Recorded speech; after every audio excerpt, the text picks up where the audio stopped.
Italy ഇസ്രായേലിനെ കൈവിട്ടതുപോലെ European യൂണിയനും ഇസ്രായേലിനെ കൈവിട്ട പോലെയാണ് സിറ്റുവേഷൻ മുന്നോട്ട് പോയിക്കൊണ്ടിരിക്കുന്നത്. 2000-ൽ യൂറോപ്യൻ യൂണിയനും ഇസ്രായേലും ഒരു അസോസിയേറ്റ് അഗ്രിമെന്റ് നടത്തിയിട്ടുണ്ടായിരുന്നു. എന്നാൽ അതിന്റെ കാര്യത്തിൽ ഏതാണ്ട് ഒരു തീരുമാനമായ പോലെയാണ്. ഈ അഗ്രിമെന്റ് ഇസ്രായേലിന് എത്രത്തോളം പ്രധാനപ്പെട്ടതാണെന്നും ഈ അഗ്രിമെന്റ് എന്താണെന്നും ഉള്ള കാര്യം നമുക്ക് വിശദമാക്കാം.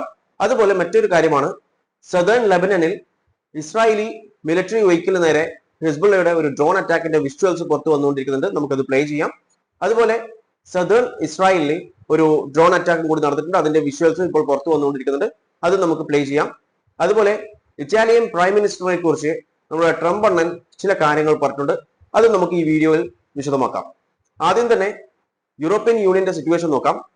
ആദ്യം ഇറ്റലിയുടെ കാര്യം നോക്കിക്കഴിഞ്ഞാൽ, ഇറ്റലി ഇപ്പോൾ ഇസ്രായേലുമായിട്ടുള്ള ഡിഫൻസ് കോർപ്പറേഷൻ ഒരു അഗ്രിമെന്റ് ഉണ്ടായിരുന്നു. അത് സസ്പെൻഡ് ചെയ്തിട്ടുണ്ട് ഇന്നലെ.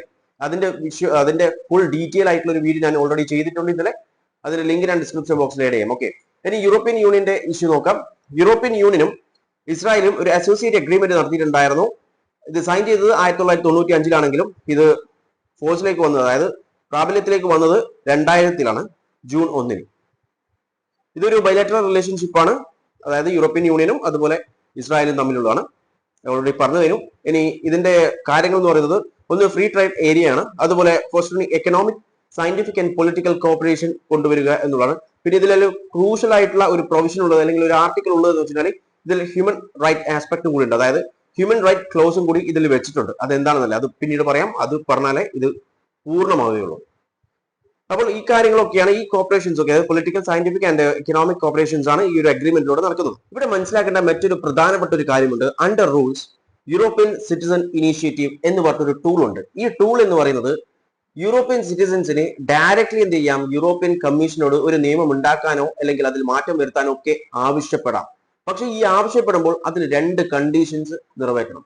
ഒന്നാമതായിട്ടുള്ള കണ്ടീഷൻ എന്ന് പറയുന്നത് അറ്റ്ലീസ്റ്റ് 1 മില്യൺ വാലിഡ് സിഗ്നേച്ചർ കൊണ്ടുവരണം. അതായത് അങ്ങനെ ഒരു പ്രപ്പോസൽ വെക്കുന്നതിന് മുമ്പ് അതിൽ 1 മില്യൺ വാലിഡ് ആയിട്ടുള്ള സിഗ്നേച്ചർ കൊണ്ടുവരണം എന്നാണ് പറഞ്ഞത്. രണ്ടാമത്തെ കണ്ടീഷൻ എന്ന് പറയുന്നത് ഈ സിഗ്നേച്ചർ ഒക്കെ കിട്ടേണ്ടത് അറ്റ്ലീസ്റ്റ് 7 EU മെമ്പർ സ്റ്റേറ്റിന് വേണം. അതായത് മിനിമം 7 യൂറോപ്യൻ യൂണിയൻ മെമ്പേഴ്സിന്റെ അടുത്ത് വേണം, അതായത് മെമ്പർ സ്റ്റേറ്റിന്റെ ഉള്ളിൽ നിന്ന് വേണം ഈ കാര്യം കൊണ്ടുവരാൻ വേണ്ടിയിട്ട്. എന്നാൽ മാത്രമേ യൂറോപ്യൻ കമ്മീഷൻ ഈ ഒരു കാര്യം, ഈ ഒരു പ്രപ്പോസൽ കൺസിഡർ ചെയ്യുകയുള്ളൂ. ഈ കാര്യം മനസ്സിൽ വെച്ചോളൂ. ഇനി ഒരു ക്യാമ്പയിൻ സ്റ്റാർട്ട് ചെയ്തിട്ടുണ്ടായിരുന്നു 2026 ജാനുവരിയിൽ, അതായത് ഈ വർഷം ആദ്യ മാസം, under the title justice for Palestine. Justice for Palestine എന്ന് പറഞ്ഞിട്ടൊരു ടൈറ്റിലാണ് ഈ ഒരു ക്യാമ്പയിൻ ലോഞ്ച് ചെയ്തിട്ടുണ്ടായിരുന്നത്. ഇതിന്റെ ഉദ്ദേശം എന്ന് പറയുന്നത് ഈ പറഞ്ഞിട്ടുള്ള 2 ത്രഷോൾഡ്, ഈ 2 കണ്ടീഷൻസ് എന്ത് ചെയ്യണം, നിറവേറ്റാൻ വേണ്ടിയിട്ടായിരുന്നു.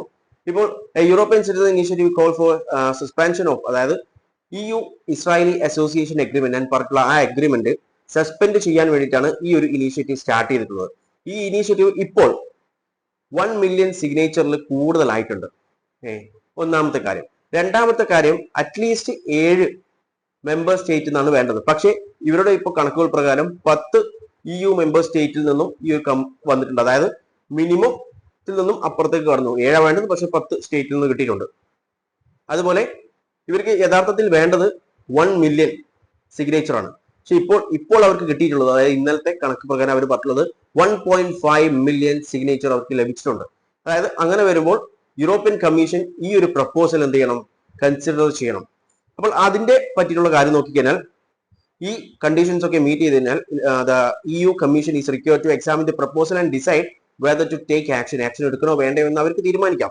ഇതൊരു ലീഗലി ബൈൻഡിങ് ഒന്നല്ല. അതായത് എന്താ പറയാ, ഇപ്പോൾ ഇവരിങ്ങനെ ഒരു പ്രപ്പോസൽ വെച്ചു എന്ന് വിചാരിച്ചാൽ, അതായത് ഈ സിഗ്നേച്ചറും ഈ കണ്ടീഷൻസ് ഒക്കെ മീറ്റ് ചെയ്തിട്ട് ഈ ആളുകൾ, യൂറോപ്യൻ സിറ്റിസൻസ് ചെയ്തിട്ട് ഒരു പ്രപ്പോസൽ വെച്ചു എന്ന് വിചാരിച്ചാൽ നിർബന്ധമായിട്ടും ഇവർ നിയമം കൊണ്ടുവരണമെന്നില്ല, അല്ലെങ്കിൽ അവർ പറയുന്ന കാര്യങ്ങൾ ചെയ്യണമെന്നില്ല. പക്ഷേ ഈ ഒരു കാര്യം എന്തായാലും കൺസിഡർ ചെയ്യണം. അതിനെ പറ്റിയുള്ള കാര്യങ്ങൾ ചർച്ച ചെയ്തേ പറ്റുകയുള്ളൂ. അപ്പോൾ ഇതിനെപ്പറ്റി ഇനി ചർച്ച ചെയ്യും. ഏതിനെപ്പറ്റി?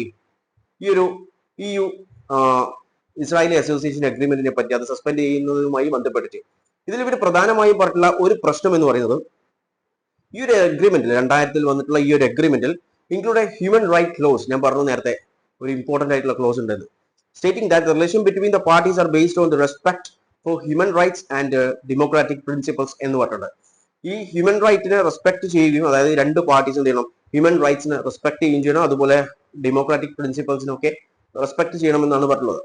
അപ്പോൾ ഈ ഒരു റെസ്പെക്ട് എന്ന് പറയുന്നത് യൂറോപ്യൻ യൂണിയന്റെ ഉള്ളിലോ അല്ലെങ്കിൽ ഇസ്രായേലിന്റെ ഉള്ളിലോ മാത്രമല്ല, ടോട്ടൽ വേൾഡിൽ മുഴുവനായിട്ടുള്ള കാര്യങ്ങളാണ് പറഞ്ഞത്. അപ്പോൾ ഈ ഹ്യൂമൻ റൈറ്റ് ഇവർ എന്താ പറയാ പാലസ്തീനിൽ ഇവർ ഇത് ഒഴിവാക്കിയിട്ടുണ്ട് എന്നാണ് പറഞ്ഞത്.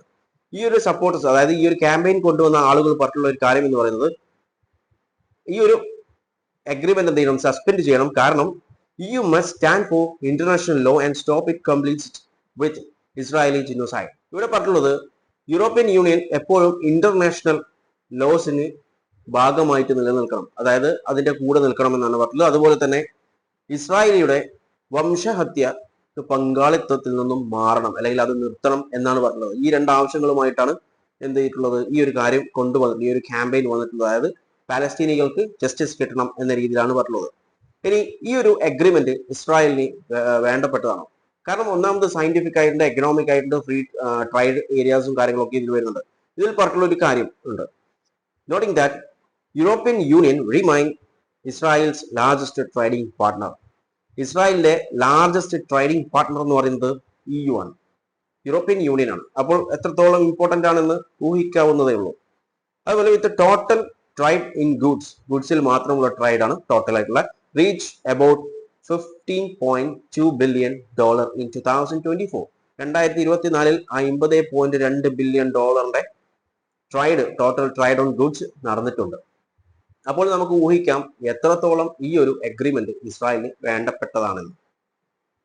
ഇനി യൂറോപ്യൻ യൂണിയന്റെ യൂറോപ്യൻ കമ്മീഷൻ എന്ത് നിലപാടെടുക്കും എന്നുള്ളത് കാര്യം നമ്മൾ കണ്ടറിയേണ്ടി വരും. കാരണം ഒന്നാമത് ഇത് ഇമ്പോർട്ടന്റ് ആയിട്ട് തന്നെ അവരെടുക്കും. കാരണം 1.5 മില്യൺ ആളുകൾ സൈൻ ചെയ്തിട്ടുള്ള ഒരു പ്രപ്പോസലാണ്. ഇവർ പറഞ്ഞ ത്രെഷോൾഡിന്റെയും അപ്പുറത്തേക്ക് പോയ ഒരു കാര്യമാണ്. അതായത് യൂറോപ്യൻ സിറ്റിസൺസ് ഈ കാര്യം ആഗ്രഹിക്കുന്നു എന്ന് തന്നെയാണ് ഇതിന്റെ അർത്ഥം. അപ്പോൾ അവർ ആ ഒരു രീതിയിൽ തന്നെ ഇത് പരിഗണിക്കുകയും ചെയ്യും.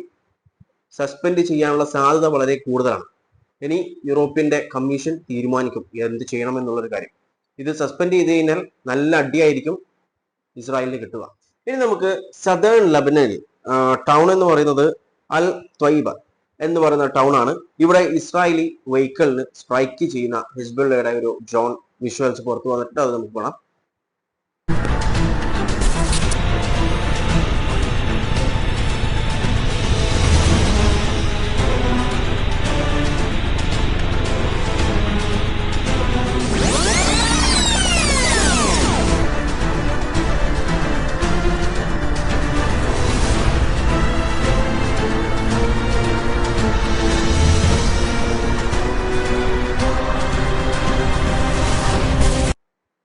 കണ്ടല്ലേ, ഇതിൽ ഇഞ്ചുറീസ് ഒന്നും ഇല്ല എന്നാണ് പറയുന്നത്, റിപ്പോർട്ടുകൾ പറയുന്നത്. ഇനി എത്രത്തോളം ഇഞ്ചുറീസ് ഉണ്ടായിട്ടുണ്ട് നമുക്കറിയാം.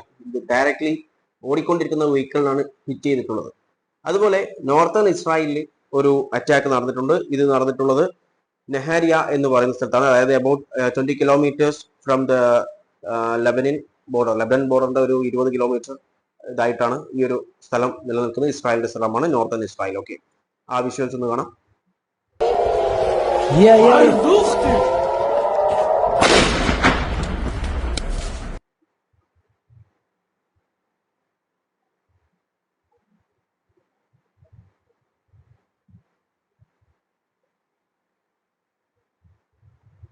הכי קרוב שהיה לי בחיים, ראינו את הכדמה מעל האוטו, תראו, כולם בסדר?